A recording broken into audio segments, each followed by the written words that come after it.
Aktori mirënjohur turk Can Yaman është arrestuar në Turqi në kuadër të një hetimi për trafikimin dhe konsumimin e lëndëve narkotike mes personazheve të njohur, gazetarëve dhe VIP-ave të Stambollit. Can Yaman është shumë i famshëm për rolet e tij si protagonist në disa seriale televizive të suksesshme. Ai është arrestuar së bashku me 6 persona të tjerë, mes të cilëve edhe aktoria e njohur Selen Gorguzel. 7 arrestuarit po i nënshtrohen një sër testesh në Institutin e Mjekësisë Ligjore me qëllim verifikimin nëse kur dhe çfarë lloj droge kanë konsumuar, ndërkohë policia gjatë natës së kaluar ka kryer bastisje në 9 klube nate të ndryshme në metropolin Buz Bosforit, duke arrestuar disa shpërndarës droge dhe menaxherët e lokaleve ku dyshohet se shiteshin substanca narkotike. Në javët e fundit, në kuadër të njëjtit hetim, më shumë se 20 personazhe të botës së spektaklit, VIP-a dhe gazetar kishin rënë në rrjetën e policisë turke. Can Yaman është dërguar së bashku me të arrestuarit e tjerë, përfshirë edhe menaxher lokalesh, në Institutin e Mjekësisë Ligjore të Stambollit për të verifikuar përdorimin e mundshëm të drogës. Operacioni po drejtohet nga zyra hetimore për kontrabandën, trafikun e narkotikëve dhe krimet ekonomike të prokurorisë së përgjithshme të Stambollit. Sipas asaj që raportojnë media turke, prokuroria nuk kishte lëshuar një urdhër arresti për Can Yaman në kuadër të hetimeve që po zhvilloheshin. Aktori dyshohet se është gjetur me lëndë narkotike me vete, ndërsa ndodhej brenda njërit prej lokaleve të kontrolluara gjatë operacionit dhe për këtë arsye është vënë në pranga. Can Yaman është i biri i një avokati dhe një profesoreshe letërsie, i lindur në Stamboll më 8 nëntor të vitit 1989, i ndjekur nga legjion e fansash që jo vetëm e vlerësojnë, por e adhurojnë, të cilët njohin çdo detaj të jetës së tij. Ata e presin gjatë lëvizjeve të tij me shpresën për ta parë dhe mbi të gjitha për ta prekur, një shpatull, flokët, çfarëdo qoftë.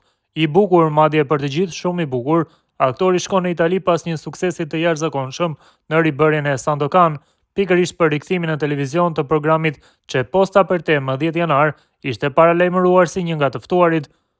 Në një kohë shumë të shkurtër, Yaman është shndërruar në një nga aktorët turq më të famshëm të të gjitha kohërave, edhe pse përkalimin drejt aktorimit ndodhi pothuajse rastësisht, gjatë një pushimi veror ku ai kishte takuar menaxherët e tij të arshëm, të cilët e bindën ta provonte rrugën e spektaklit. Debutimi i pasi kishte punuar për një periudhë si avokat erdhi në vitin 2014 me serialin Afari Dikuare, ndërsa suksesi nuk vonoi, ku në 2017 shpërtheu me Luna Piena dhe sidomos me Daydreamer. Kalimi nga aktor në idhull ishte i shpejtë, i mbështetur edhe nga pamja e tij fizike, dhe pse sipas tij kjo nuk ka qenë kurrë një kartë mbi të cilën ai ka luajtur.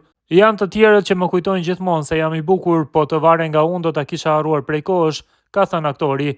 Madje ka shtuar se bukuria më ka ndihmuar në punën time, po të mos isha i bukur do të kisha pasur edhe më shumë sukses, kishte deklaruar në një intervistë për Corrieren. Yaman ka interpretuar shpesh edhe në Itali, në seriale shumë të ndjekura, si Viola come il mare, për krah Francesca Guglielmi, El Turco dhe Sandokan, një serial me sukses të madh në publik. Historia e tij ka diçka prej përralle, shkruan Corriere della Sera. Can Yaman ishte ende një avokat i ri kur u vure në dasmë në një miku të tij aktor, të mbajtur në Moskë disa vite më parë. Ati i propozuan një rol të vogël në televizion dhe aventura do të kishte mbaruar aty, po të mos ishte fakti që konsulent në PricewaterhouseCoopers në Stamboll, i diplomuar në jurisprudencë dhe student shembullor, ndihej i palumtur duke kaluar ditët para kompjuterit. Në moshën 24 vjeçare ai vendosi kthesën që do ta çonte deri te Sandokan, seriali ku sot është protagonist, shkruan media prestigjioze italiane. Can Yaman e filloi karrierën në seriale turke që në vitet 2019-2020, Bittersweet ose Përbërësit e dashurisë dhe Daydreamer, Krahët e ëndrrës, ishin këto dy seriale që e bën të famshëm. Disa thonë se pamja e tij të kujton Kabir Bedin, aktorin indian të sagës së famshme të bazuar mbi veprën e Emilio Salgarit, të transmetuar në vitin 1976. Turmat e fansave megjithatë më shumë e krahasojnë me Piratin e Karajibeve Johnny Depp. 50 vjet pas kolosalit të parë, Can shqiptohet Jean, si në frëngjisht thirret të interpretoj tigrin e Malajzisë në 8 episode të prodhuara nga Lux Vide, grupi Fermantle dhe Rai Fiction, me regji të Jean Michelin dhe Nicola Abatangelo. Është një prodhim ndërkombëtar me një cast po aq të gjerë, Alessandro Preciosi në rolin e Yanez de Gomeras, Alana Blur si Perla e Labuanit, ndërsa John Anna dhe Ed Westwick i interpretojnë Sergentin Murray dhe Lord Brooke. Ngjarjet zhvillohen në Borneo në vitin 1841 mes popujve që luftojnë për liri dhe fuqive koloniale shtypse. Ky serial zbulon të kaluarën e Sandokanit, një pirat me zemrën si Robin Hood dhe me një spiritualitet të fortë. është një luftëtar që buzëqesh, thot Çam Yaman. Kisha kohë që të përgatitesha sepse xhirimet u shtyn për shkak të pandemisë. Me këmish pak të hapur dhe pamje jorse aktori 36 vjeçar bëhet e serioz kur flet për profesionin e tij dhe nuk pranon të vlerësohet vetëm për seks appeal-in e tij. Që prej transferimit në Itali në vitin 2021, populariteti i Çam Yaman është rritur ndjeshëm për shkak të numrit të madh të admiruesve. Ai është shfaqur publikisht me një partnere, Sara Bluma, DJ me origjinë algjeriane, vetëm disa muaj më parë. I pyetur nëse e kishte lexuar sagën e Sandokanit, ai thot: "Në Turqi nuk njihet shumë. Fillova të lexoj Salgari në vitin 2021 për Sandokanin. Isha i paduruar të hyja në set, por pritja më ndihmoi të përgatitesha.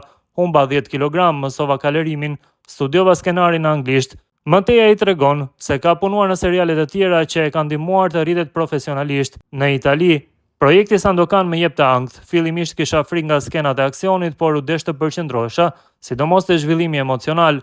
Më mësoj të ruaj pozitivitetin dhe në momentet e vështira zbulova edhe një strategji të mendoj vetëm për të tashmen. I pyetur se si ishte fëmijëria e tij në Stamboll, Çam Yaman tregon: "Jam rritur në Suadije, në një lagje rezidenciale në pjesën aziatike të qytetit me fusha futbolli e basketbolli për djemt. Është një zonë e banuar nga emigrantë të gjeneratës së dytë e të tretë, si gjyshërit e mi, të cilët janë me origjinë kosovare e shqiptare që kishin ardhur në Turqi gjatë luftës. Ata mes tyre flisnin shqip." I pyetur nëse edhe ai e flet shqipen, aktori turk tha: "Jo, babai ka lindur në Turqi dhe unë jam rritur si një djalë tipik i Stambollit, edhe pse mes njerëzve nga çdo vend. Nuk na habisnin kulturat e ndryshme, ato janë pjesë e historisë së perandorisë osmane. Turqia ka shumë emigrant dhe vendodhja jon mes lindjes së Europës dhe Afrikës së Veriut ndikon shumë në këtë. Si i rritur mund të zgjedhësh vetë nëse do të jesh më perëndimor apo më lindor." I pyetur se çfarë përfaqëson Italia për të, duke qenë se ka zgjedhur të jetojë aty, ai shpreh: "Një kulturë që e njoha për herë të parë faliceut italian. Në moshën 14 vjeçare kalova verën me një familje në Livorno, u ktheva në 16 vjeç dhe tashmë e flisja shumë mirë italishten. Çdo vit shkolla shpërblente nxënësit më të mirë dhe unë fitoja gjithmonë. Një herë një laptop, një herë më një shumë parash.